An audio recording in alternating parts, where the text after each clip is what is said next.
रथयात्रा ठारू सुनावेश पर्यंत गोपबंधु आयुर्वेदिक महाविद्यालय पक्षरु स्वतंत्र स्वास्थ्य सेवा।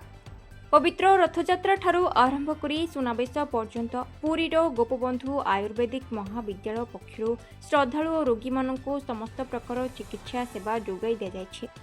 रथयात्रा ठारू सुनावेश पर्यंत सेंट जोन आम्बुलांस समस्त सदस्यंकु एही महाविद्यालय परिसर रे रहिबा पई सुजोग दिया जायछि। एहा सहित हठात विभिन्न स्वास्थ्यगत समस्या नहीं आसुथिबा रोगी मानक पई 40 बेड विशिष्ट एक जरूरीकालीन सेवा गृह एवं गुंडीचा घर निकटरे एक प्राथमिक सेवा शिविर खोला जाई निरवच्छिन्न भावे स्वास्थ्य सेवा जोगाई दिया जाउछि बोली महाविद्यालयर अध्यक्ष प्रोफेसर विपिन बिहारी खुंटिया प्रकाश करछन्ते।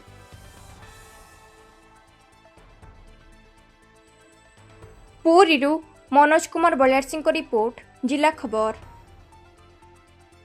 जय जगन्नाथ। मु प्रोफेसर विपिन बिहारी खुंटिया, प्रिंसिपाल गोपबंधु आयुर्वेद महाविद्यालय पुरी। रथयात्रा अवसर में मु पुरीवासी ओडिशावासी एवं समग्र विश्ववासी को मु हार्दिक अभिनंदन जनाऊँ।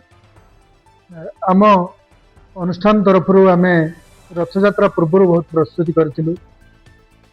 आम पिला माने रथयात्रा एमरजेंसी की आखि आगे रखी 50 यूनिट ब्लड कलेक्शन करके डिस्ट्रिक्ट एडमिनिस्ट्रेशन को। आमर गोटे हेल्थ कैंप गोटे लगी गुंडीचा मंदिर सामने जो प्रत्येक दिन हजार हजार रोगी आम चिकित्सा करुचु, मागणा औषध बंटन करुचु। ता बाद आम गोटे कैंप एठी करिथिलु, गोटे सेमिनार करिथिलु सचेतनता शिविर। आम कॉलेज रे सेंट जॉन्स एम्बुलेंस 400 जो आमर कौन जो कौन स्वेच्छासेवी तांको आम एठी अकोमोडेशन जोगई देइथिलु। आम हॉस्पिटल को भी आम रेडी कर रखिथिलु, 40टा बेड आम रेडी कर रखिथिलु इमरजेंसी पेशेंट रखिया पई कि। ता सत्वे आहुरी बहुत काम आम रथयात्रा करुँ। मोर स्टाफ माने मोर स्टूडेंट माने एबे भी आज भी दिन रे जाइके अछंती, कैंप रे अछंती, रोगी सेवा करुछंती।